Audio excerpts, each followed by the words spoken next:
can we get a roll call? Because it is very tough to see sometimes just exactly who's here. Yes, ma'am. Julie Chetney. Here. Karen Sarsa Diaz, aye. Hi, Karen. Bill is not going to be here. Trish Gonzalez. Here. Krish Lancer. Here. Joseph Wong. We see him. Here. Thank you. Jay Dixit. Here. Bruce Crickshank. Here. Richard Centeno. Here. Sam Yee. You. Tina Wright. Here. Philip Loy. I'm here. And Preeti Subramaniam. Here. Okay, welcome everyone. You have a quorum. Wow, thank you very much. Okay, well, it is really, really great to see everybody. Let's take a look at our agenda for tonight. Does anybody have anything that we need to add to the agenda? Not hearing or seeing anything. We'll go on to public comment. Do we have any public comment tonight? Yes, we do. We have Carl Argila. Great. Okay, thank you very much. Mr. Argila, please go ahead. Hi, could I get an audio check? Am I audible? Yes, sir. Great. Thank you so much, Erica. Greetings again, board. As you know, my name is Carl Argila. I am the father of Cavan Argila, an intellectually disabled deaf client of the San Gabriel Pomona Regional Center. And as usual, tonight's San Gabriel Pomona Regional Center board meeting, including my comments, are being recorded under the provisions of the Bagley-Keene Act and will be posted for public review on my blog at www.sgprc.net.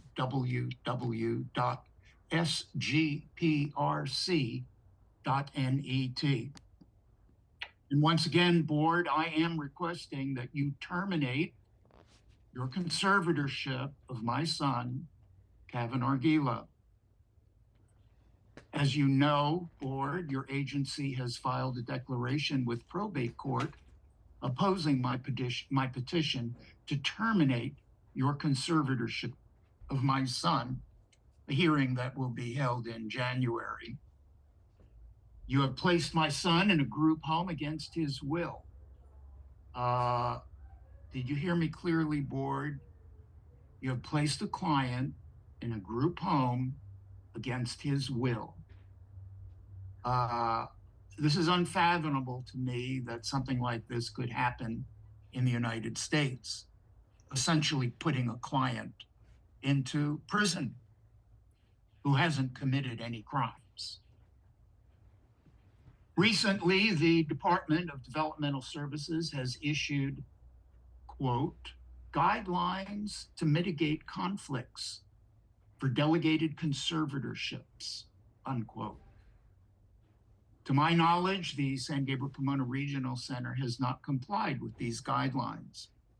Board, please do your job and assure that your agency complies with DDS guidelines regarding my son's conservatorship.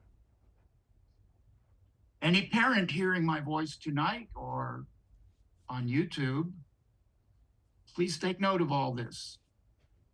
No matter how consumer friendly the San Gabriel Pomona Regional Center may appear to be, ultimately they have the power to become your child's conservator and ruin your life.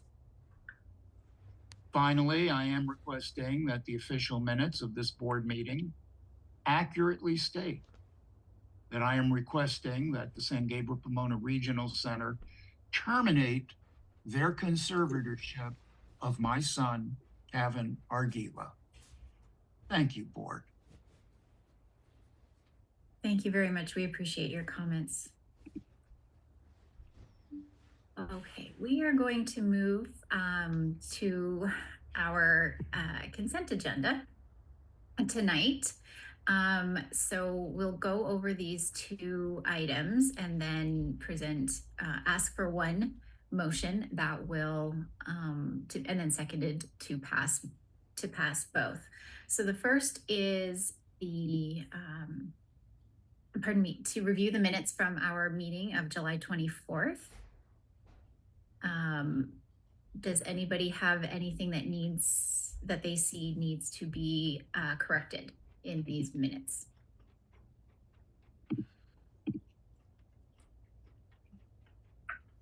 Not hearing or seeing anything. The second portion of our consent agenda tonight is the recommendation from the Strategic Development Committee that Preeti Subramaniam, who is now back on the board, we nominated her for the currently vacant position of second vice president on the board.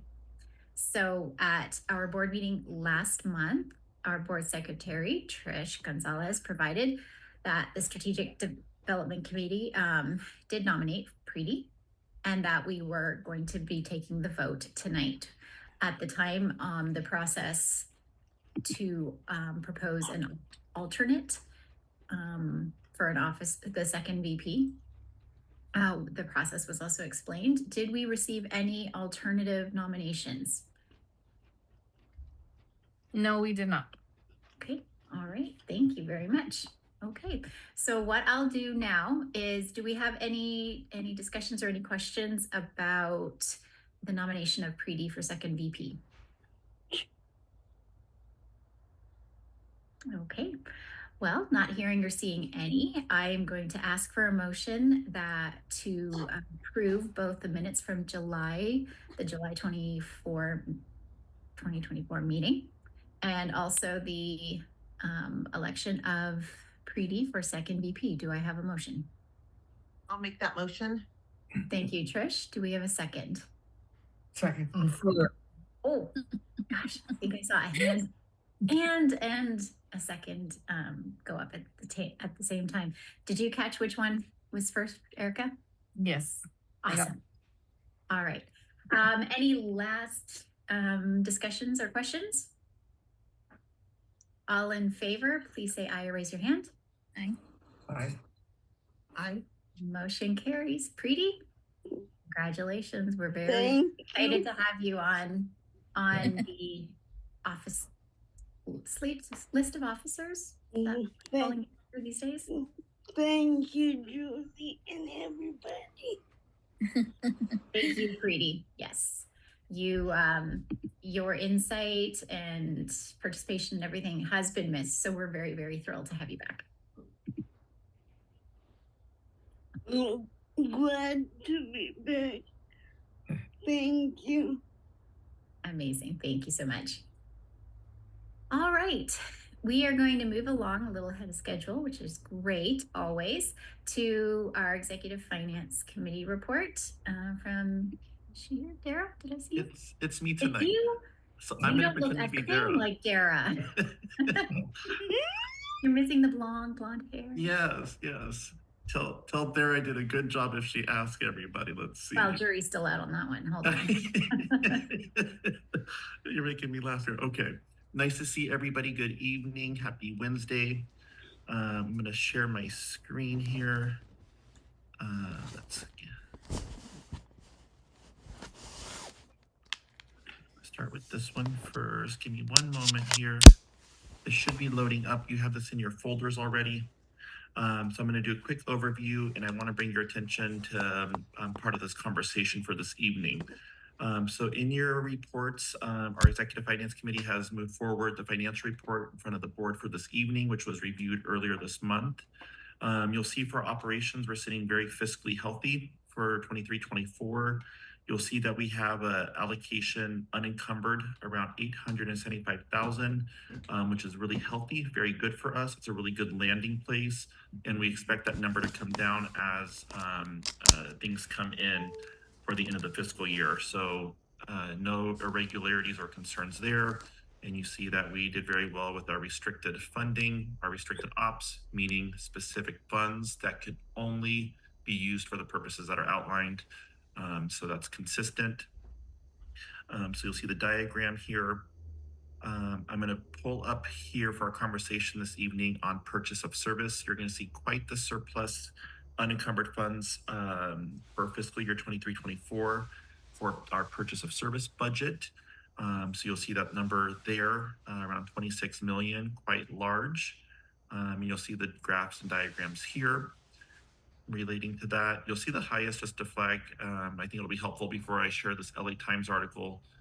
You'll see quite a large number for out-of-home placement being quite large there for that total.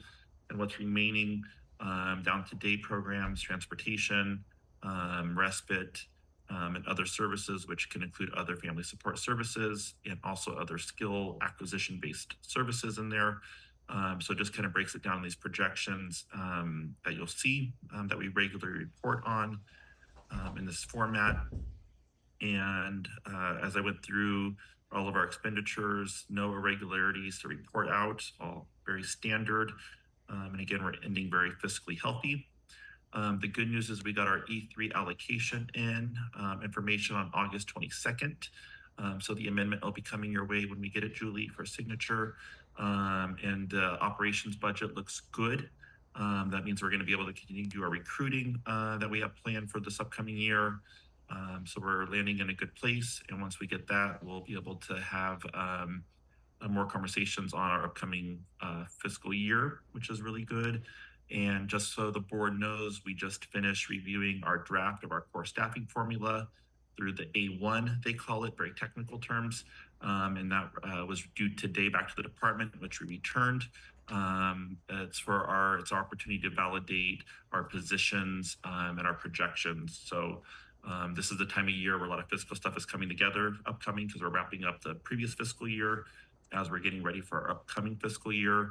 And I'm pleased to report that we're landing in a good place with our budget coming up.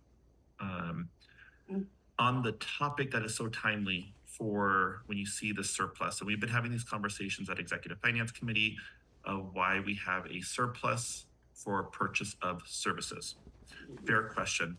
LA Times article came out recently, I want to say on August 20th. I will drop it in the chat. I want everybody to have it just for transparency. And there was a headline I thought was really timely for the financial report this evening. Nearly $1 billion in funds left unspent by regional centers for individuals with intellectual developmental disabilities. LA's Times, I don't prefer their language, so we're going to be person-centered with how we're documenting things. But the takeaway here is there was an article done, and it's highlighting questions that have been raised that are fair questions. And we talk about our operations, how we operate as a business, and staffing and benefits, and then we have our purchase of service budget through entitlement, through our entitlement program. And what this article did is it highlighted concerns from the community as to why regional centers are sending money back to the state. And that's a question that I want to just be transparent with everybody. It is a question that I think should always be asked. And the time of this article that they're quoting or looking at was during the heart of the pandemic, was 21-22. So if we go back in time when this data was pulled, there was a lot of things happening in our system that were quite different than what we were used to. There were people that may have stayed at home instead of going to facilities. There might have been people living in out-of-home placements that once they went home, they couldn't come back due to quarantine restrictions, COVID-19. We saw an increase in family support services. We saw schools becoming virtual and needing to increase the supports in place there. So things were just so different. And what the Association of Regional Center Agencies pointed out here is that the governor and the budget gave extra money during this time at this particular fiscal year, not knowing how much support was going to be needed during COVID. So it makes sense that there was kind of an extra surplus there. There's always surpluses. So it's not just because of COVID. I'm not saying COVID is the only reason this is happening. It's just, it was exacerbated from my analysis given all of these variations of stuff that was occurring. And so this has raised concern in communities throughout the state around disparities. And we know there are disparities in the service system. There are differences. And I just wanted to highlight a couple things here for tonight. One is that we take this serious at the regional center. If there is anybody that needs services and supports, and they are supposed to get those services and supports, it is our duty and responsibility to make sure that individuals are getting that. So if we're not asking the right questions, if we are not having enough service providers and staff to meet the needs due to rate issues, due to impact, those are areas that we have to continue to address. And I think there's a lot of layers to this conversation. But what I'm most proud of is that our center has a full service access and equity team, a full division that is here for this very purpose, which is how do we reach our underserved communities? How do we ensure that individuals, if they're not getting services, we get that data. If you're active with us and you have no services in place by regional center, why? And so families might tell you they're getting their needs met through their own resources, through insurance, through Medi-Cal. Other families might need more than that. So it begs the question as to what the assessment in those areas. And so we're going to continue to do our work here. I just want to point this out in case you came across this, that it caught my attention, and we'll continue to work to understand why some of these differences are there. But I just want to kind of bring this back to you. And the last thing I will say is that the money that we're given out of purchase of service, it's based off of projections. So the legislator has a formula of how many people we serve, how many things we've authorized over the past year, and our projected growth. And they come up with a number to make sure that we can always implement IPPs. So I just want to give a little context there that it's an entitlement program. That means we always will get that money. The legislator will have to find it, because we can never say ever, we can't authorize respite for you because we're out of money. That goes against the entitlement program. And so just as an example, so I like to have these conversations just for transparency, but I wanted to bring it in front of the board tonight as we've been talking about some of those areas, and you'll see more work coming. But I see Karen raised your hand. So you kind of answered a little bit of my question by scrolling up a little bit where ARCA seems to have had some response to it in this case. I'm just wondering if they would be willing to go back to the reporter to sort of come back with more to substantiate, where the regional centers stand, and if not that, look into an op-ed from the end from someone who would be able to provide that. I'll double check, Karen. I think I know they've been conversations, and I know the PR firm has been engaged as well. It's been very collaborative with LA Times on this process of trying to make sure that the different perspectives are heard. But it's just a very common question that's out there right now, and some of the advocates are. I think it's an opportunity to kind of understand where, to kind of explain how this budget process works, and trying to bring it back to individualized program planning and how those services are authorized. So I think we have our work cut out there, but I'll definitely bring that back to ARCA. They named us at the end here. So for 21-22, we were in there. It says that we returned 38 million back. And then they have the other regional centers. They didn't list all of them on here from my review, but you can see the range there from up to 122 million to 50 million, 46, 65. So they were just quoting it, but piece from my work on this so far is highlighting the year that it occurred. And then my biggest concern is making sure that anybody that we serve, I'll speak for San Gabe, that nobody is going without services that they need. That's where there would be an issue or difference there, and how do we do work there to catch up for that. But I saw Lucina, and then I was just gonna sort of reiterate what you mentioned, Jesse. And if you look at the report, Larry Longdower, who is the executive director for Regional Center of Orange County, mentions in addition to it being during the pandemic, a lot of programs were having difficulty finding staff, right? Because they were home a lot.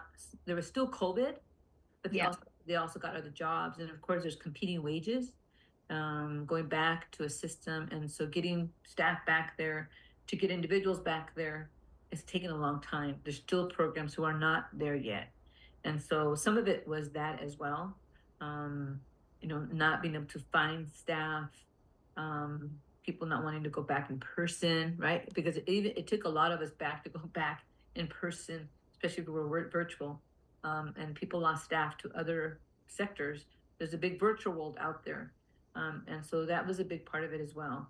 And so I just wanted to sort of highlight that. The article is really great about explaining that as well. So, yeah. And thank you, Jesse, for pointing out that it was during, we had a lot of spikes, as you know, we were all there. We had spikes in 20, we had spikes in 2021, we had spikes in 2022, and all of those spikes led to those issues that Jesse outlined.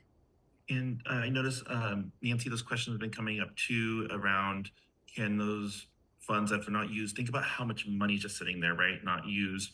Can it go towards, for vendors to allow for better wages? Can it be repurposed, reallocated? There's some requests, and families say, can you just take up the total number and divide it by how many people are there and just give it to people?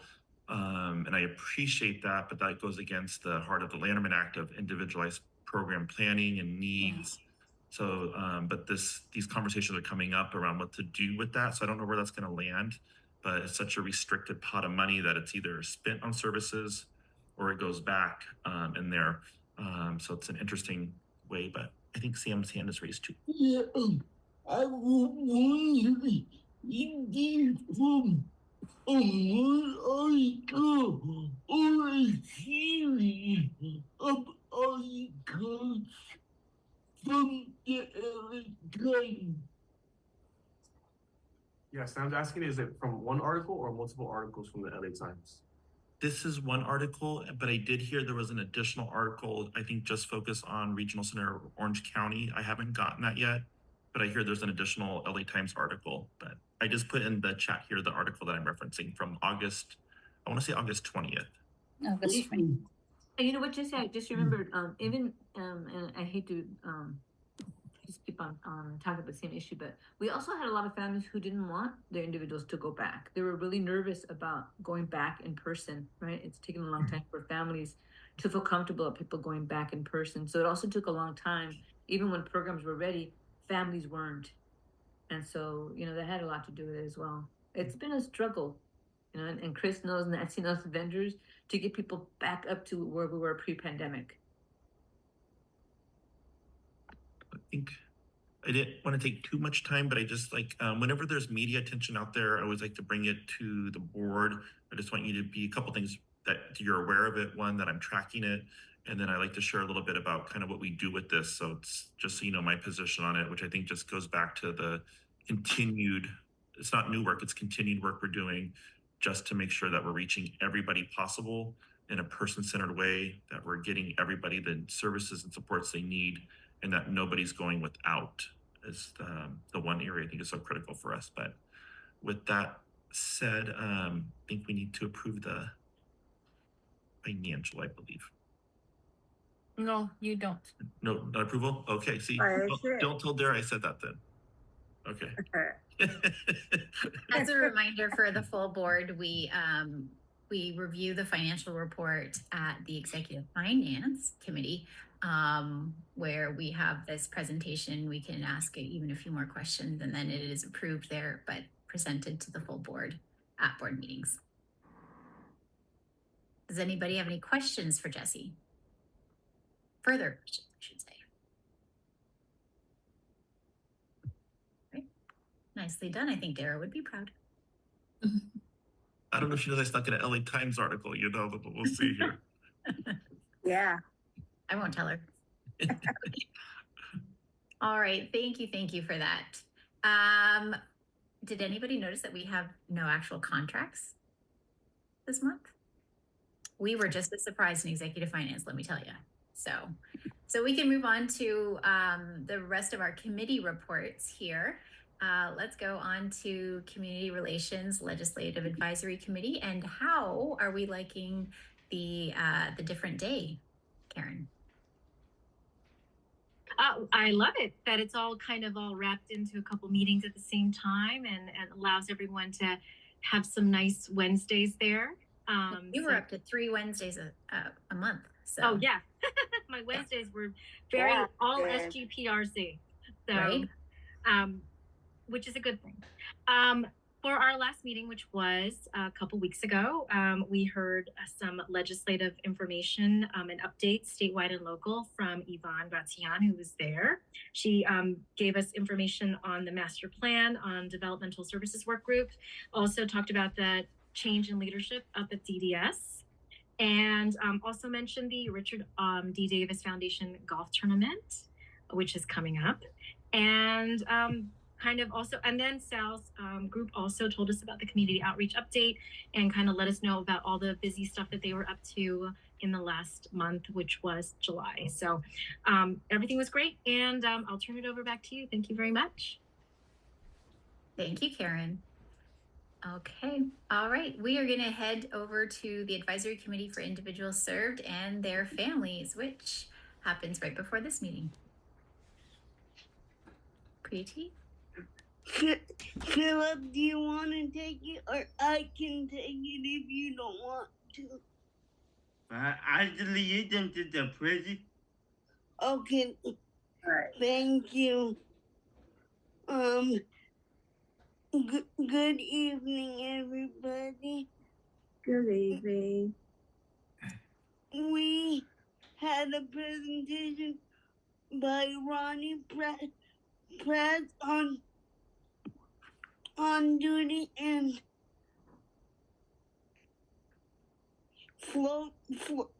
floater management and team. The team. So what that essentially means is, say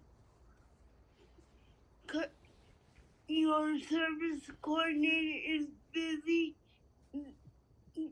the floaters can take over and answer any questions you may have for the focus. They really are pushing for good customer service. That's what the presentation was about. And any questions? I don't think we have any questions, but I think that was a really important, Very important. presentation to have, just to know that all of our individuals served and their families have got coverage, have got someone that they can reach out to and who will be there no matter what. Yes. Thank you, Preeti. You're welcome. Our Vendor Advisory Committee, please, with Chris. Thank you very much, and thank you, everyone. We had our last Vendor Advisory Committee on August 1st. Our next meeting will be on September 5th at 10 a.m. Currently, we have 4 open category seats. We have 2 seats that we will be voting members into coming up on this meeting on September 5th, which will leave 2 more open vacancy seats, which we hope to fill very quickly. On our last meeting, there was quite a bit of discussion regarding communication from DDS and around the DDS portal registry for vendors, and the communications from DDS regarding how vendors were to register for the portal. DDS is using an outside service to communicate with vendors. So a lot of the vendors were concerned when they started getting emails and calls from unknown parties asking and requesting information regarding their businesses. So they were hesitant to disclose a lot of their personal business information. So we were trying to clarify a lot of that information to the vendors so that it is provided, being that it is a necessity to be part of the final funding incentive for most vendors. And one of the last things, there seemed to be some escalating concerns over COVID and the rise of COVID cases in July and into the summer months. It seems that has settled down a little bit in the later month of August, so hopefully that trend will continue. I see Jesse smiling, so I'm hoping that's still the case. But it was quite a concern for a while. It seemed to spike rapidly, and it seems to have settled down a little bit. There's not as much concern from what I'm hearing from most of the health departments currently. And that's what we have for the Vendor Advisory Committee at this time. Thank you. Thanks, Chris. Chris, is it typical to have 4 vacancies on the VAC at this time, or is that a lot? Is it typical? It's pretty typical. We just finished finishing this session. A few people transitioned off, so we're currently recruiting members for those positions. Historically, we usually have about 2 vacant seats open at a time. There are some vendor committee seats that are historically hard to recruit for. Just those categories seem to be not popular with a lot of the vendors. There's just not a lot of traction in the VAC meetings, and not a lot of participation. So we really try to get a lot of outreach to a lot of those members and really try to encourage them. Occasionally, we've got a lot of great ones that step forward, and then they move back into the background a little bit. Interesting. So there's disparity there as well. There oftentimes is. Yeah. Interesting. Okay, well, thank you. That was just for my own curiosity. Of course. And I didn't even, and as far as the COVID spikes, I wasn't even really aware that there were a couple of spikes in the last little while. Interesting. Thanks. Thanks. And All right. Chris, excuse me, Julie. No problem. Okay, we're looking at COVID spikes. Are we equating these new cases of COVID with the 2000 and 2001 cases that were very serious? Are these COVID cases as disabling as they were back then?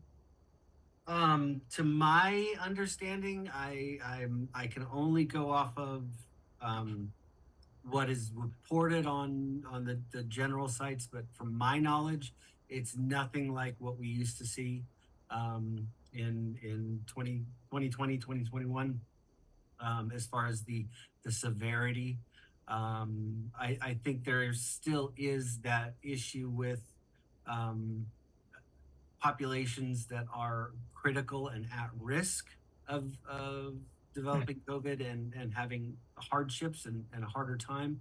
But the average severity of a COVID case is much more like an average flu that we're really seeing. And that's really what the information from most of the county health departments is publishing. And with our people, have we had any fatalities based on this new COVID? I couldn't comment on that as far as my knowledge. Jesse? We would have to run some data there on our special incident reports. Nothing's been flagged or raised to me. There's been no changes in public health guidance of any actions we need to take. So I think obviously we want to be careful. We want to follow all best practices. I do know that COVID is just going to be with us going forward as we move along and finding ways to navigate it. But I want us to be mindful of any public health guidance that changes, anything that requires anybody that has special medical needs that we got to pay attention to. And then we've also done an internal, as a quick reminder, inventory on our supplies and products And I think we did it at VAC or the service provider meeting. I forget which one, Chris, that we put out there for if anybody is needing supplies or contacts, we can reach out to public health. We have a lot of relationships that have been established. And then Nancy, her situation, noticing quite a few cases in the last few months. Do we as vendor community still report just as an SIR or less severe with the exception of health issues? My understanding, Nancy, and I'll clarify with the team, is still a special incident report, but there's no other, there was a lot more extra mechanisms in place that have sunset since then. So just the special incident report, but I'll take that data back. I'll just do an internal touch on that just to see what the data is looking like internally, but I appreciate the questions tonight, and I think we should keep it an active conversation, just like the department is doing for respiratory viruses, and a lot of information being supported, especially as we approach the season coming up for winter season and flu season and everything else.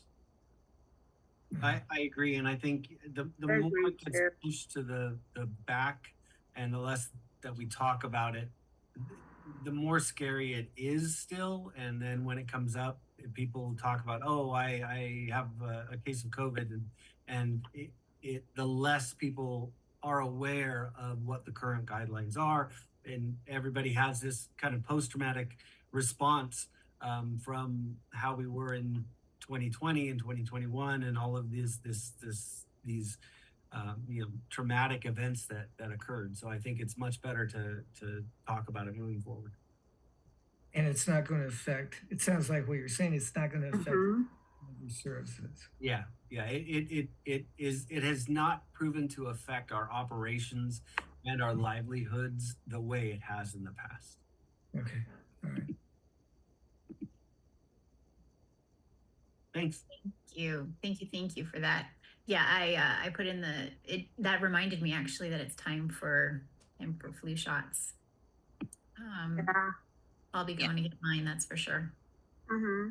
The kids don't know that they're headed there too. Don't tell. Yeah. I have to do a sneak attack. So. Okay. All right. Let's go to our Strategic Development Advisory Committee with our chairperson, Bruce. Hi. In our meeting today, we welcomed a new member, Yan Lee, who has had prior board experience with another regional center, and we're looking for her to get in the flow and be a real contributor. She seems to have she brings a lot of enthusiasm to the work we're doing. We discussed our strategic plan, where we're at with the strategic plan. We discussed a measurement known as a key performance indicator, which is a metric.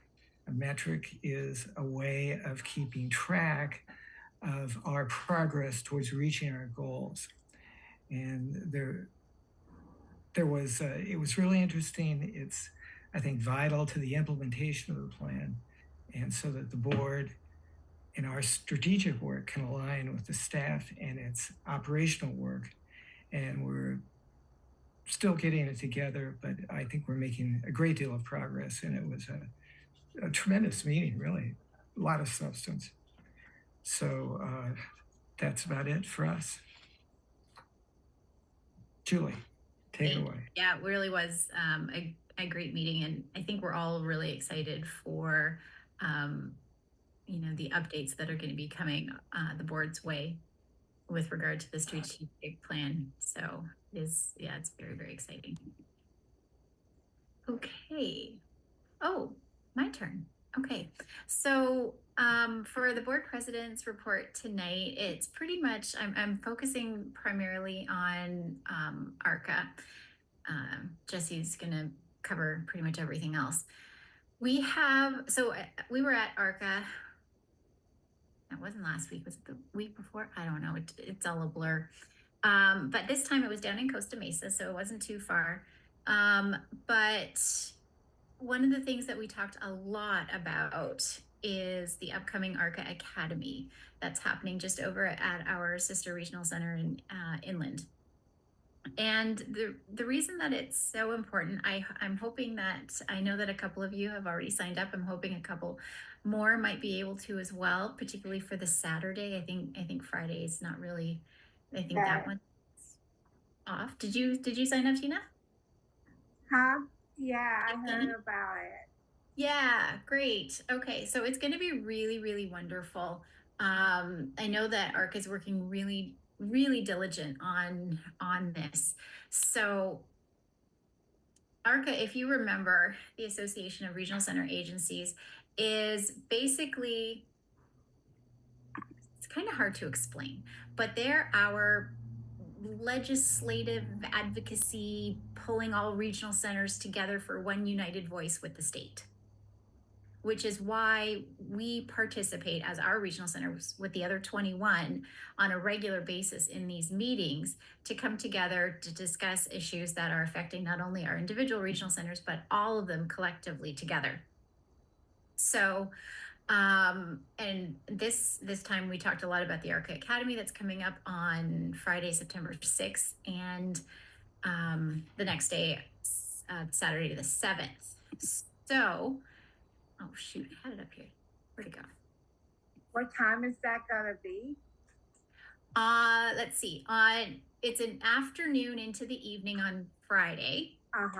From like 3 o'clock till 8, and then Saturday runs at about, it starts at 9:15. If you want to come a little bit earlier than that, there was some breakfast, and it does go until 3:30.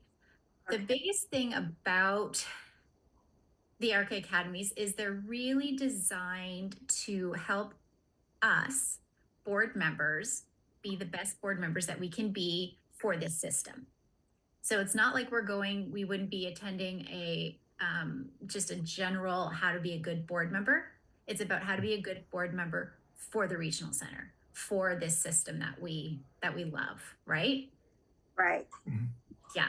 So these sessions that if you've already registered, amazing. If you haven't and you can, that'd be great. Sessions are going to focus on mission strategy evaluations, leadership, the relationship between the board, staff, and then our position, also the fact that we're volunteers, the different legal compliance issues that we have, some about regional center operations, finance, resource development, and then that really critical piece too of public awareness, engagement, and advocacy. So they've really put together an incredibly well-rounded group of speakers that are going to be there. And I think I did send out an email. Actually, I was sitting there literally at the ARCA meetings. Jesse was right next to me, and I'm typing this to all of you going, oh my gosh, this is going to be fantastic. And it is literally in our backyard. Like, it's not far. We don't have to fly anywhere to get there. Yeah. So if you can, I highly, highly recommend. I highly recommend it. George Steve is actually going to be there, isn't he, Jesse, as a guest speaker? So George, if you remember, he's still working with us. He's one of the consultants who helped our regional center with the strategic plan. He's also a former executive director at North Los Angeles County Regional Center. Yes, very. He is our calm in the storm. He's a really, he's just an amazing presence to be around. Very, very knowledgeable. So that's my pitch for ARCA. And I feel like as a board, we need to increase our level of not engagement, but knowledge of how this association works really, really diligently on behalf of all regional centers with the state. So there we go. Sam, you have your hand raised.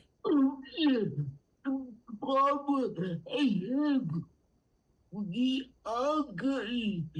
Did you have a group of clients on the board that most of the people in August is not clients?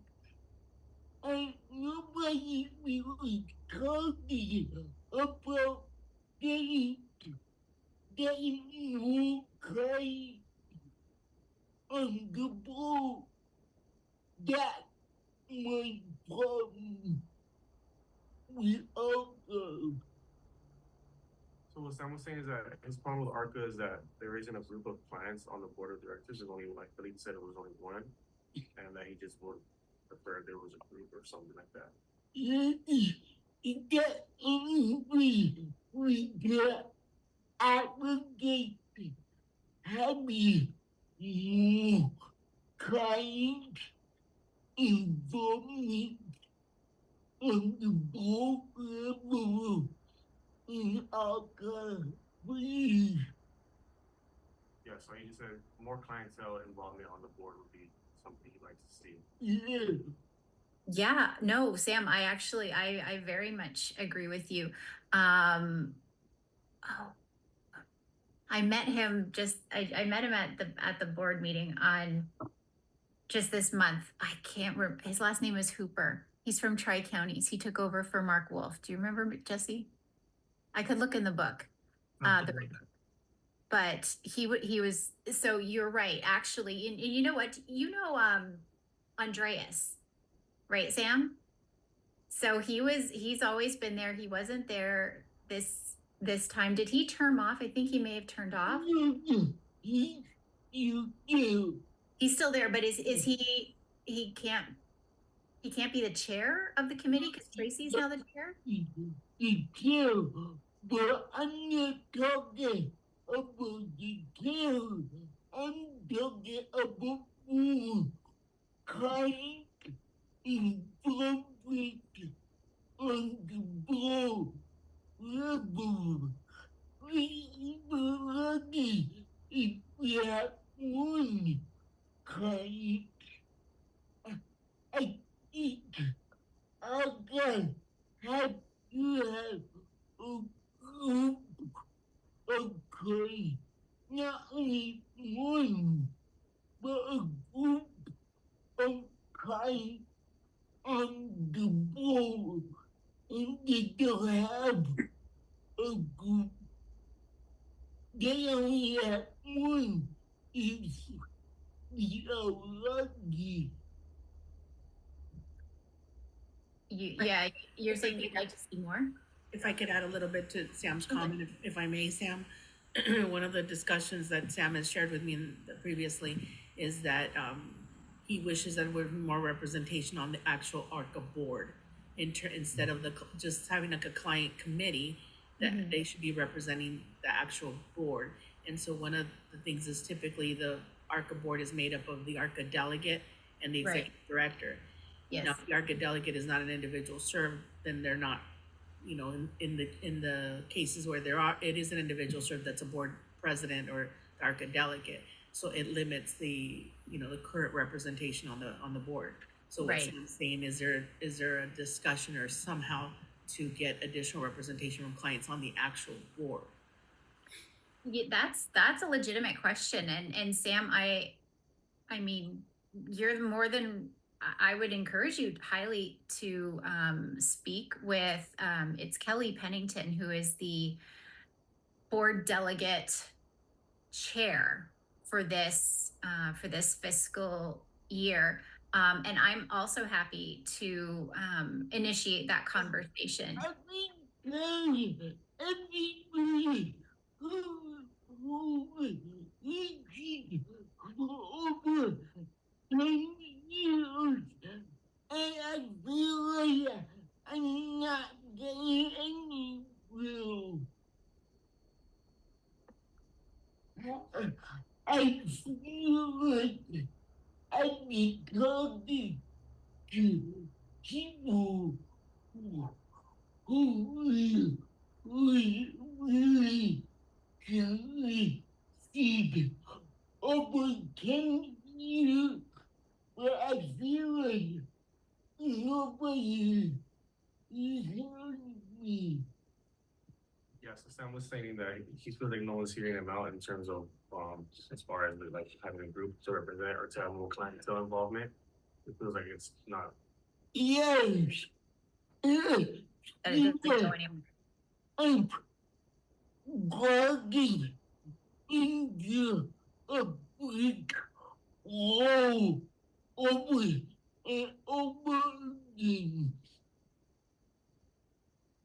I feel like I'm walking into a brick wall. He says he feels like he's walking into a brick wall Over and over again.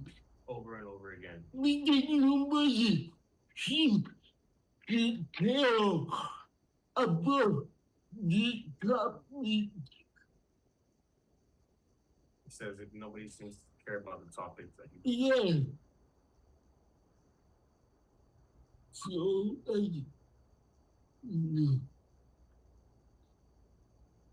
so I don't really care about other people. They're not really even popular. Chúng tôi không nghe rõ lắm. Well, I can hear that. Can you repeat that? Can you repeat that? He said. Yeah. I know somebody need a compliment, but I feel like nobody even care about talking about the topic.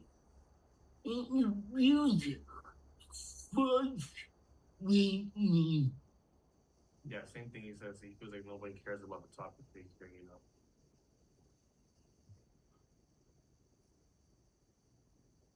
I hear. Yeah, go ahead, Jesse. If I may, I think it's a good conversation. Let me come up with some ideas. I think there's a way we can bring this back in a way that we can get some input there. I know ARCA is very interested in diverse perspectives, and I just think we need to kind of raise it and just make it a little bit more of a priority. And between Julie and I, we're on different kind of layers within ARCA of different committees and work groups. We're even part of the board of directors. So let me think through a little bit, Sam, and I think there's a way that we can get this, have our input given on this topic. I think it's important. So I just want to reaffirm and reassure you that I think you know that we care, and I want to make sure that we're doing everything we can on our end to bring that forward because it's important, and I agree with you.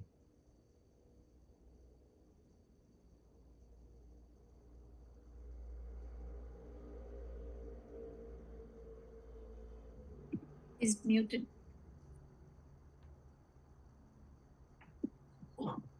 Okay. Thank you, Sam. I think those are incredible. Listen, I haven't heard that particular thought and opinion before. I realize that. Nobody even talking about it for never. And they always say they want to include the kind in the community, but they never talk about the rules. Okay, say, Yeah, kind of bouncing back to what he was saying. I didn't know what it talks about it, but in terms of having clients on the board, same thing. yeah.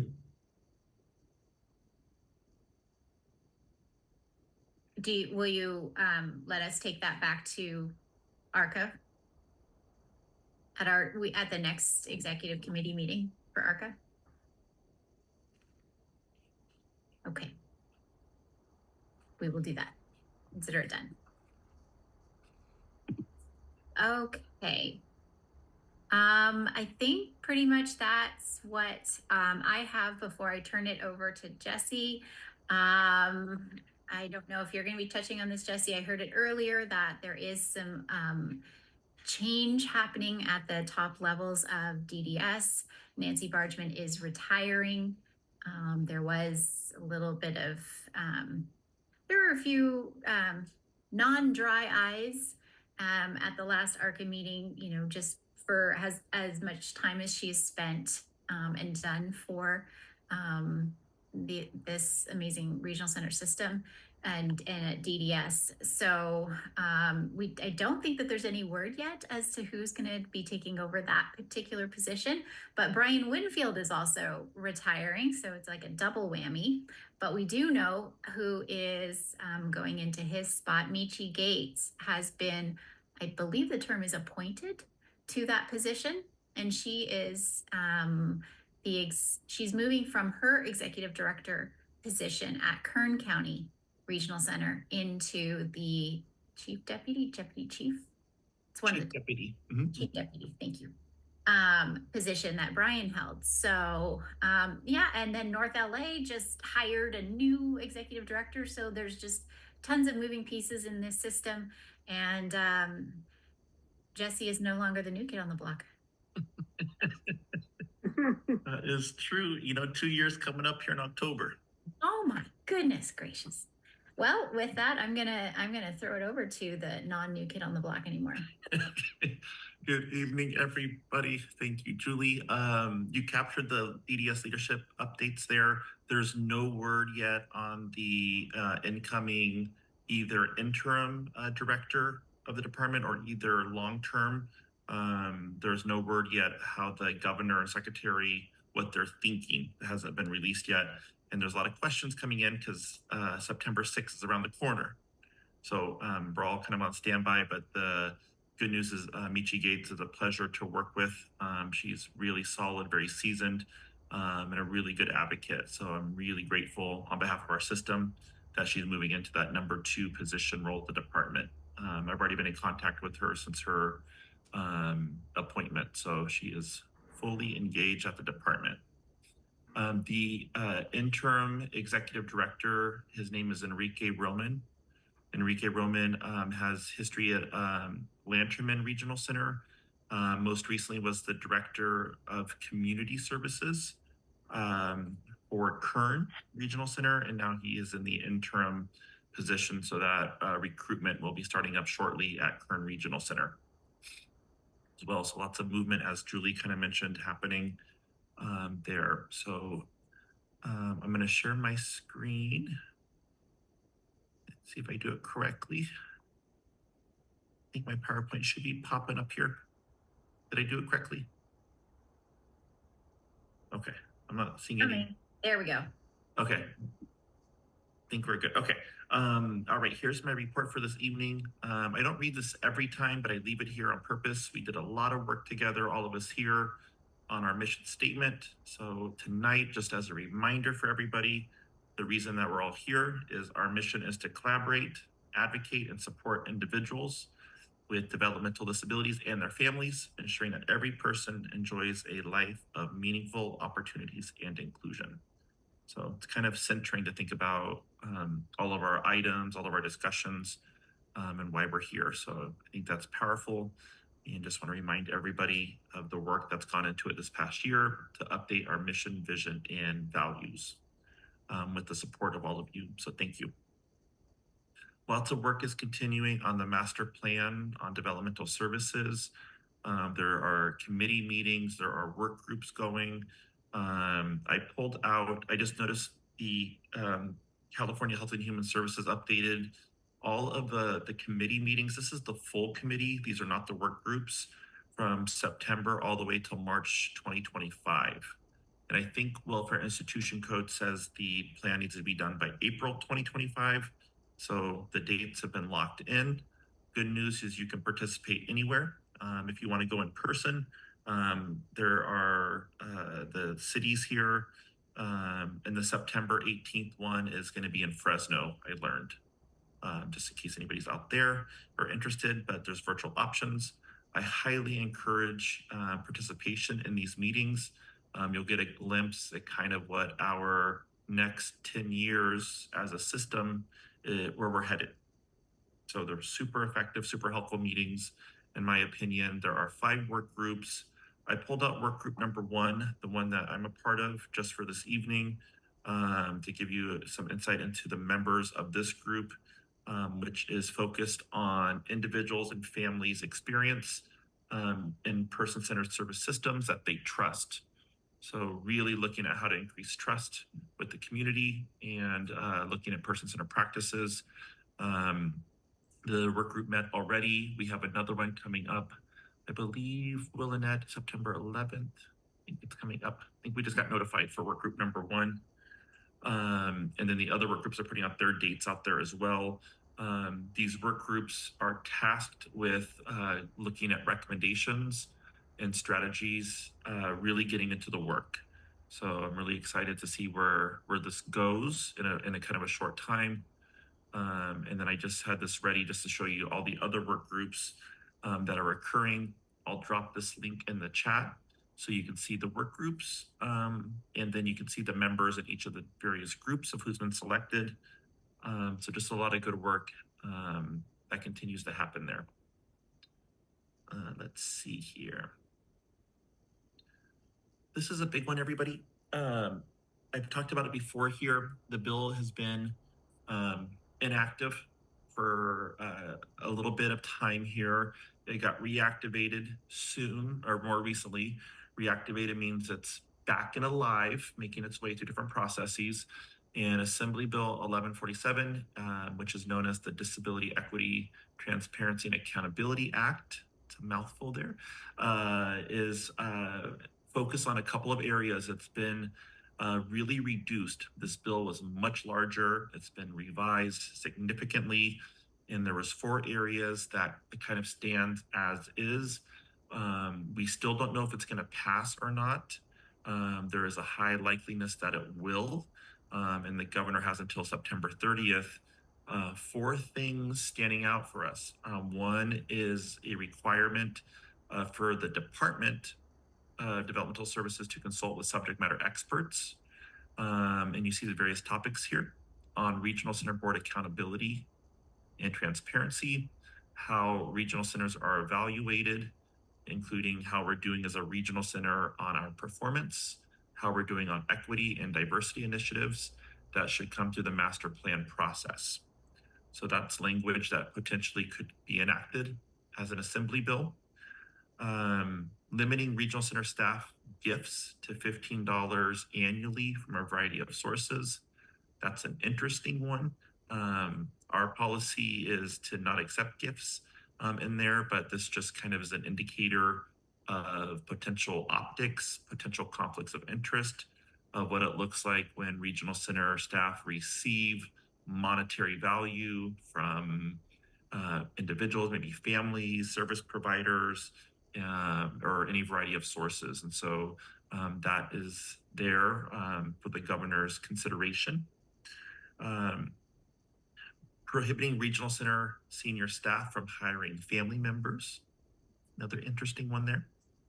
And the big one for us that would be very different would be subjecting regional centers to the Public Records Act request, effective January 1, 2026.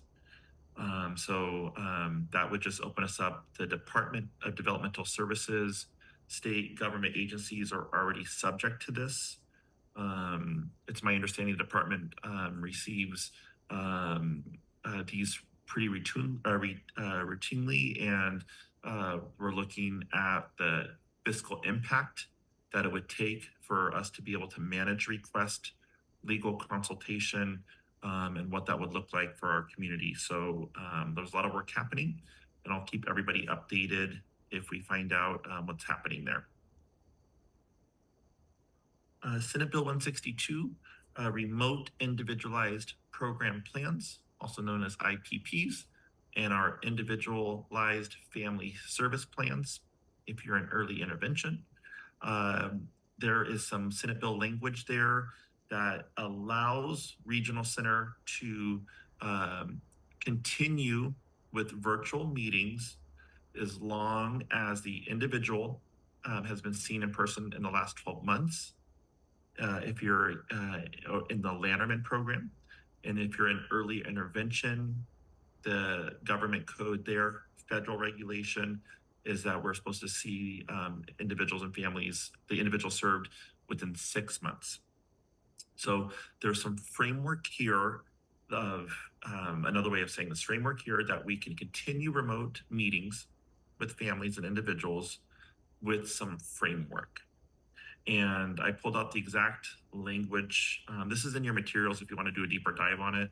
But what I put in bold here is really important for you to know as community members and as board members, that this requirement on our behalf should not impede, delay, or prevent the timely development of a planning of an individual program plan or the authorization or receipt of services and supports. So what this means is that we are supposed to see you in person.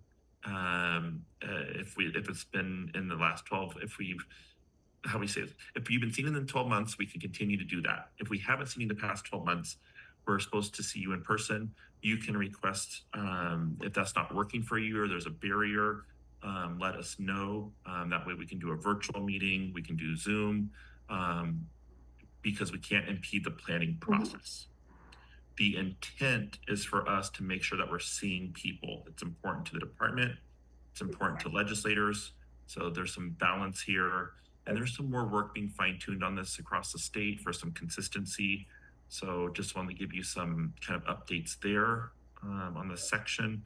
And I also found it interesting that DDS is going to review how this is going and circle back in 2026. So I'm sure there'll be stakeholder feedback and different opportunities to get feedback from an individual and family perspective. There's a bill regarding self-determination that's highly likely to pass. We'll know again by September 30th, but it's basically highlighting that advancing equity and access within SDP. So you'll see some areas here that have been highlighted that would require, if this passes, DDS to establish a statewide standardized and streamlined processes and procedures for all the steps, for enrollment, budgets, financial management services, spending plans. Advocates who wrote this bill are seeking a more person-centered experience through self-determination, ensuring that provider choice is respected, ensuring that individuals have access to support from trusted partners, and it would require DDS alongside regional centers to report what's required and what information the legislator is looking for, with a particular focus on financial management service providers at each regional center, because we know there's a lot of barriers as it relates to financial management services and not having enough to support the individuals in the program, which is causing some challenges there. So we'll track where that goes. Quick reminder for tomorrow, August 29th, we are hosting a fair for families and individuals served. So if you are interested in independent living services, supported living services, coordinated family supports, social rec, we will have service providers in our area that provide these services, and for you to come and meet them, get information. It'll be occurring from 2 to 4 on site tomorrow. So perfect timing for today as a reminder, which we find these to be really critical and important. So thank you to all the staff who've been coordinating this fair for tomorrow. We're excited to have it. Jesse, can I add to that? Yes, please. I just wanted to share that Trish is going to be attending this with the purpose of doing recruitment for the board. So thank you so much, Trish, for doing that. I love it. Thank you, Trish. We appreciate. Quick reminder here, regional center performance measures. There's been some pre-existing work done, continues to be done on how to make regional centers, what our performance should look like and how we should be measured on behalf of the department. So there's a public meeting coming up in September. We'll promote it as well. Actually, I think Yvonne, your team already sent it out already, constant contact. So you might have seen it come through there, but if you have an interest in there, on performance measures. I would encourage you to participate. It's from 1 to 3. And then, of course, I'll provide a summary here for those that can't make it. But it's also interesting time when you think about all of our exciting initiatives. We have our master plan. We have our master plan work groups on our future. We got performance measures that are being developed of how will be monitored by the department. We have our own strategic plan.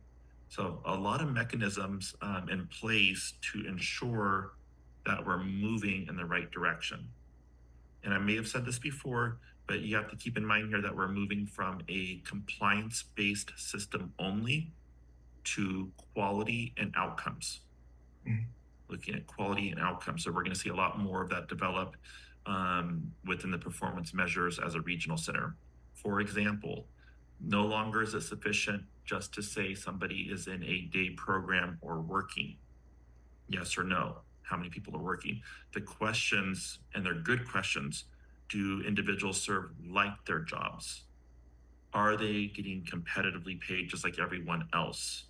Do they feel that they were included in that process? So we're really moving to quality and outcomes, and we're going to continue to see that in the work coming over the next few years. It's a really good thing that we appreciate.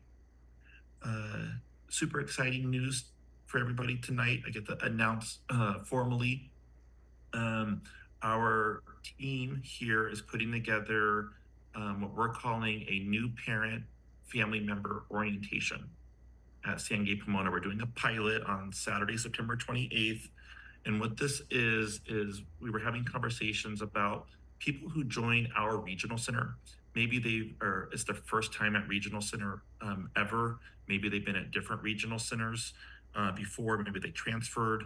Sometimes people move out of state and come to us, and they're trying to find their way and connection.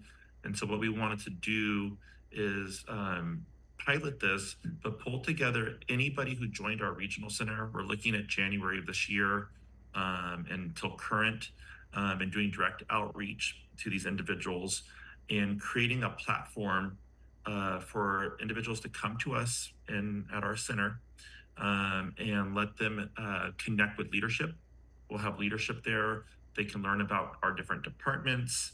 They can get a kind of a preview of what services we offer, kind of what questions to be asking. I'm new to this. How does this work? Where do I go? What if I get stuck? What do I do if I can't get a call back? Who do I go to? And kind of putting a name to the face as much as we can. And also putting together a way we're envisioning if we have different families that are there coming for the same purpose. I find that to be natural opportunities for networking, maybe building relationships, getting connected with our resource center. So just so much value that we're looking at that we want to put together. So we locked down a date where we would like to do it quarterly. We're going to take it for a spin, see what kind of turnout we have, how it goes. But we're just kind of excited when we're thinking about different of what our community has told us of things that they wish they would have had when they joined or things they wish they knew at the beginning. How do we do that in a way? And so we've been working on that. I know Julie and I are tentative for to be there together, which would also be nice to kind of meet the board. So we're just looking at different ways to make this work, but it's been a conceptual thing, and we're excited that we can announce it. So that's an announcement for this evening. Almost done here, everybody. Lots of exciting stuff. Hope I'm not running over on time, Julie. This is an exciting one. This just came in this morning, so the materials have been updated. It should be in your folder.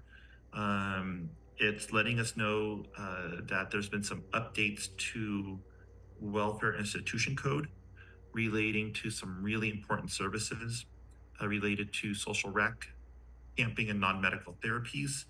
And I just did a quick highlight of some of the things that we're going to be required to do as a regional center. So you'll see by October 1st, around the corner, we have to designate one or more employees to serve as a point of contact for individuals, families, caregivers, community members, as it relates to social rec, camp, and non-medical therapies. If any questions around policies, written directives, people have questions, we have to have a point of contact, and then we have to submit that to the department. this tells me, this is an indicator that we're really invested in having communication with the community and making sure that nobody's having barriers accessing these services. So this came up and then it made it to Welfare Institution Code. By January 1, we have to adopt procedures aimed at increasing the availability of vendors and expediting vendorization. Lucina will be very excited for this. And by March 1, 2025, we have to have staff, including supervisors, managers, our appeals and hearing specialists, and any employee who are involved in developing and implementing purchase of service policies, complete training on social rec, camping services, and that should say and non-medical therapies. It got left off, but it should be all 3 services there. And a few more. So there's a whole directive of things that we got to do internally. And then looking at developing policy procedures and then training to those was a repeat of it, but please know we already have our policy done and it's been revised by in collaboration with the department, so it meets all of the criteria. And then lastly, regional centers must make the training curriculum, materials, or other information used as part of our training, along with dates of training was provided, very specific, on our website. So that'll be an Yvonne area, and our website postings must be accessible to the community. So transparency, transparency, transparency. So we have some action items here that we'll track. And I'm excited for this because this has been, as you know, a really important area that was taken away, I think, in 2009 due to the budget crisis. And all these years, it has not been able to be offered in traditional service delivery. And it comes now available. And I know we've done a lot of work to get vendors, but it's just been challenging. It's been challenging for families. And what we've noticed is that there's been a lot of families where they find programs or they don't have enough vendors to choose from, and they've had to pay out of pocket, which can be financially hard, and then get reimbursement back from regional centers. So it's just been a real challenge. So we want to work through that, and we want to make sure that we just have a plethora of vendors available so that we can meet the needs here. So a lot more work to come in this area, but I'm excited to see updates to Welfare Institution Code. So the Lanterman Act, when you read the new one, it's going to have this language in there. I'm continuing my community coffee with Jesse. Don't mind my picture here. This was from 2 years ago. So, you know, but I am continuing with this platform. We put a constant contact out. I'm very invested and very interested in meeting with our service providers and provider community. It's kind of small here, but it says that I want to join you and the community members for coffee and conversation. So this is my way of getting out to programs, ideally our vendors, service providers, getting to know staff, getting to see the program in action, and meeting with individuals served. Family members show up, ask me questions about regional center. I get questions around who to contact for certain things, how to get follow-up, what kind of services we offer. So it's just my way to engage and get to meet people. So it's been really effective. My next one will be at the Roland Center coming up in September. So if you're interested, we bring our own coffee. We're a good guest, and we try to meet the needs. So if you have a particular, for any service provider or community member, we let them know that with any format is fine. I can do informal. Sometimes people put together presentations. Sometimes they want me to speak. So I'm totally open to whatever format works best for everybody. And then my last 3 slides are on statistics. We're continuing to grow as an organization. So we are almost, we have 529 full-time positions and a half a part-time. So we're almost at 530.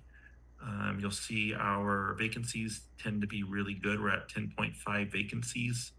I'm very proud of that. There's other centers that have over 100 vacancies, if not more. So we're doing something right for recruiting and retention.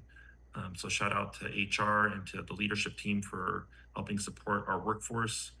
Our retention's looking really good as well. And please know we reviewed that data with our executive finance committee, where we look at all of our positions and our recruiting on a monthly basis with our board, our committee members. And stats, our numbers are going up still. So we're serving now 17,282 individuals. Intakes and admissions is extremely high. You can see, for example, for Early Start, we received 230 new referrals in 30 days.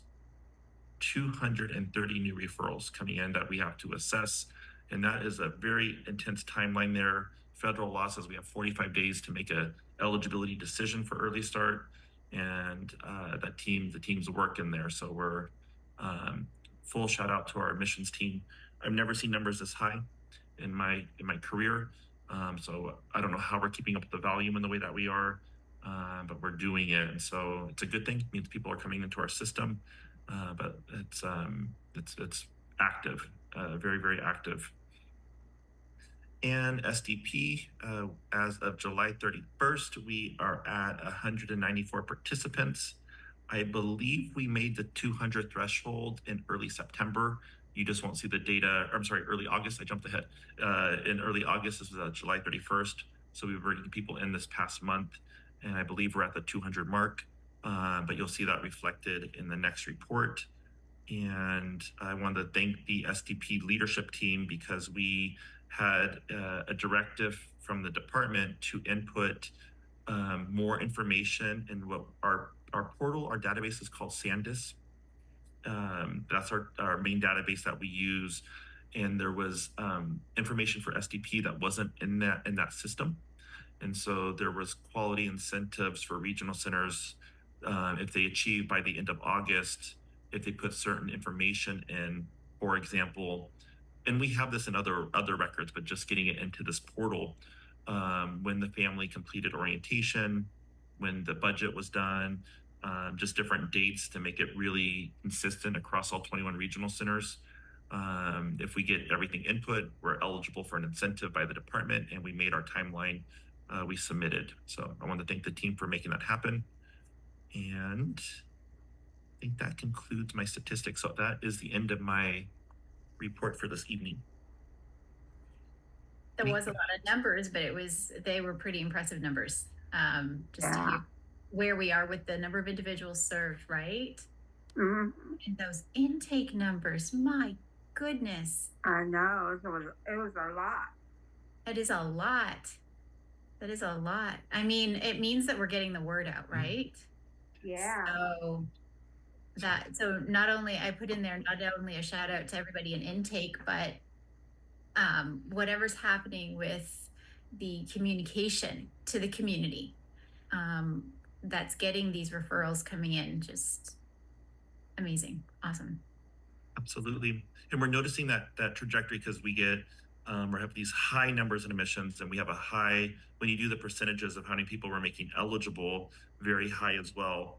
All those individuals need to be assigned to our early intervention unit. The early intervention unit consisting and preschool in there, but together it's between birth through their 5th birthday, right up until their 6th birthday. And that ratio that the state has set is 1 service coordinator to 40 individuals. So we're constantly having to stay within that ratio of recruiting. So a lot of our and we have funding for this, specialized funding from the department for birth through the 5th birthday to keep those caseload ratios at a 1 to 40 is what the state has determined to do more. I don't say better service coordination. I say more effective service coordination because if you have a number of 40 versus 60 or 70 infants and toddlers, the goal is to do quarterly phone calls. That's an expectation for quarterly check-ins, more follow-up, more face-to-face is the idea behind it. The Early Start federal regulation is a 1 to 62. That's what the federal regulation has, but the department went even higher in a good way to say 1 to 40 would be even better. And we see that 1 to 40 ratio in our enhanced service coordination for individuals with no to low purchase of service, meaning anybody that has less than $2,000 a year from us in service, the department considers that low and wants to know why. And so we have a specialized unit of 5 service coordinators that are completely dedicated to that. And so it'll be interesting to see kind of where ratios land, but I'm sharing this with you from a recruiting perspective, because we're constantly growing to try to keep up with that 1 to 40. And once we get that number, then we got a whole new individuals coming in and they start aging. And so it's a good thing. It's an amazing thing. It just means we have to stay on top of our recruiting for service coordinators. And then what we see there, and I'll stop talking here in a moment. What we see there is the more service coordinators we're bringing on, then we're having to increase our infrastructure for leadership, because then you start getting managers supervising 13, 14, 15 people by the time that we're stacking up here. So it just starts getting more strategic with our hiring decisions. And do we have enough administrative support to support the growth of our workforce? So Lucina, Dara, Raquel, HR, myself spend a lot of time monthly, multiple times a month, just looking at our staffing plan, looking at our projections, our growth.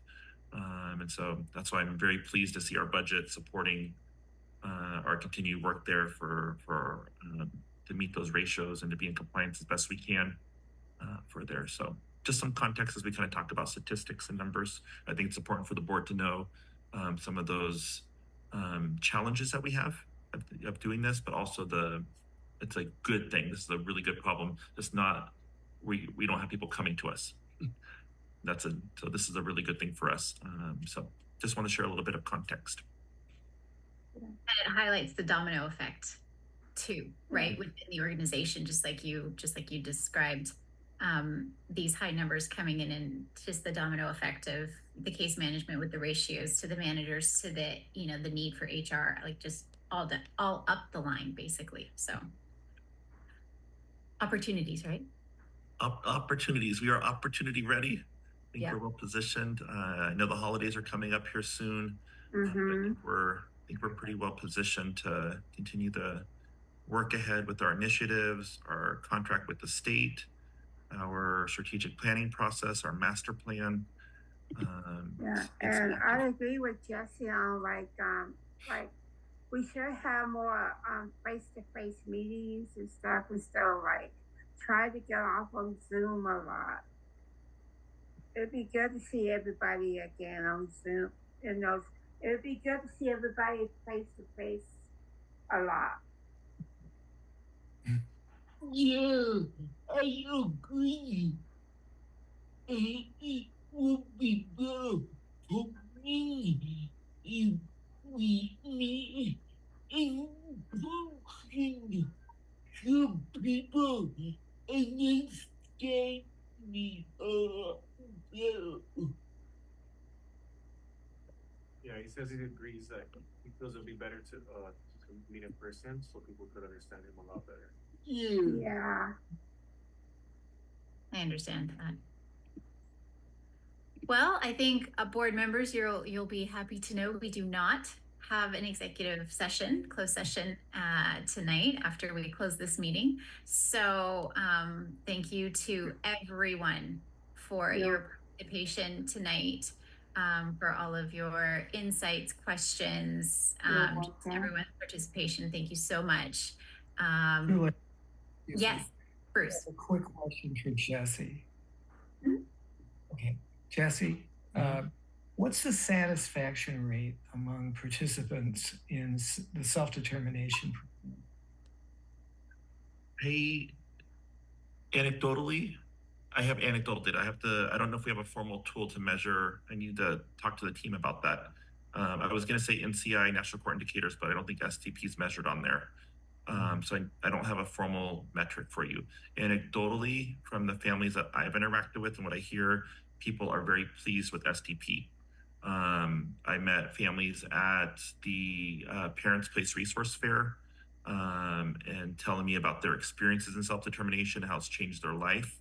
We have an individual we serve that is taking dream to be a pilot and is doing pilot lessons in a plane. So this program, just as one example, has opened up doors that were not possible in traditional service delivery. So I get more positives than anything. The challenges that I constantly get, very frequently get, is around financial management service providers, FMS. Not having enough FMS providers, not getting timely payments, lots of challenges there. The state's very much aware That's why we're seeing, I think, the Senate Bill 1281 go through, hopefully. I think that could maybe help it, but yeah, that would be my response. And I'm basing this off of anecdotal and my observations. I don't believe we have a formal metric on SDP satisfaction for families that I'm aware of. Are we going to distribute a survey and find out? I think we will. I think we can definitely see that, Bruce, in our future. I know the department has been working on, it was not this trailer bill language this year. It was the one prior. I haven't seen it come through yet, but I believe the department was working on some sort of satisfaction survey that would go out to families, and they get to rate their experience there. So I haven't seen that memorialized from the department yet, but I'm very open to those conversations. I just haven't seen that come to fruition yet. Given the resources we've devoted to self-determination, do you think the outcomes have been in line with what we would reasonably expect? That's a hard question without the data, so I'll speak to it anecdotally. I would say that from my experience, and I'm drawing from my time before I came here, where I actually implemented SDP at a different regional center or helped assist. I believe that it has met a lot of milestones and outcomes for a lot of people. I get more success stories from individuals. What I do get still is that there's barriers for families. There's a lot of barriers where they believe there are certain things that should be authorized that regional center doesn't agree with. There are things such as financial management service, finding staff and securing their own workforce per se off of their choices have been a challenge for some. So I think it just depends. There are real issues in the program. And I think that's why community advocates are pushing for the bill that you saw tonight in my report to make things be more equitable, more fair, have better outcomes, make it more person-centered. In there's been a lot of reports that there's inconsistencies across the 21 regional centers, that you can get something approved at one center, but not the other. One center will ask for an assessment, the other center won't. So there's just some differences there that I think the state's trying to figure out. So I'm a fan of SDP. I think it does amazing things for people. And I think we need to do a better job at metrics, because I haven't seen, Bruce, to your question, I haven't seen any quantitative data to measure success or satisfaction for individuals for SDP on my end. And I haven't seen it for, some centers may do it, but for service coordination, like I'm making this up right now, but rate your IPP meeting with me today. How happy were you on 1 to 5? Did you feel heard during your meeting? Did you feel like your input was given during the meeting? Do you feel like you're part of the plan? And so I highly speculate that those kind of things are going to be coming. Even in the work group I'm in for master plan work group number 1, trust in the community. How are we going to measure that? In my mind, that's going to be the work group we have. How are we going to measure trust? So I imagine that would be what, a survey in some ways, or focus groups. So I think we're a little vulnerable there as a system, to be honest with you, Bruce, but I think we're going to get better as a system to become more metrics, have more metrics available. That's my thought, at least. Has anyone ever considered a block grant approach to funding self-determination, just giving people an amount of money and letting them spend it and administrate it? Philosophically, I've heard that. I think that's what people were expecting when the program was inaugurated. Yeah, I've had those experiences too. Unfortunately, I think what has gotten challenging there is that given the funding mechanisms, that it's still held under the federal regulations for service delivery and purchases. So there's certain things that need to be met that are reimbursable to the state. So that adds another layer. And then the self-determination program also lends itself, there has to be an IPP done. There has to be individualized program planning. There has to have that step. And so that's where the assessment comes in and those pieces in there. So I hear that. And there's also the program was intended, from my understanding, to be cost neutral.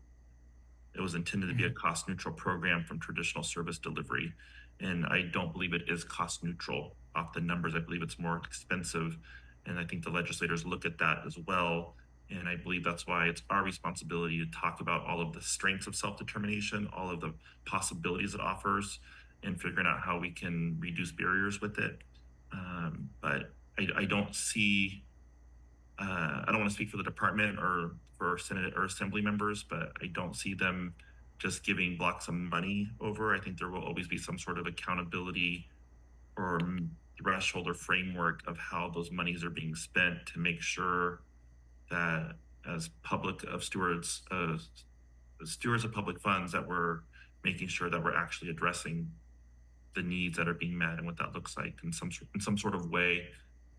But that's just my speculation. I don't know. Maybe the things might change over time with that. I don't know, but I've heard that argument and those beliefs myself around what SDP should look like or what people thought it was going to be. And even, sorry, I keep talking here, but even the pilot program was different. The pilot SDP wasn't held to the same kind of federal reimbursement requirements. And so there was a lot of allowable things in the pilot program that people were excited about that were not allowable when the program went live, which also added layers to situations. So these conversations are occurring statewide. I can tell everybody kind of what's next for SDP. Okay, thanks, Julie. Absolutely. No, great questions. Anybody else? All right, then at 8:52, we're going to say this meeting is adjourned. And thank you so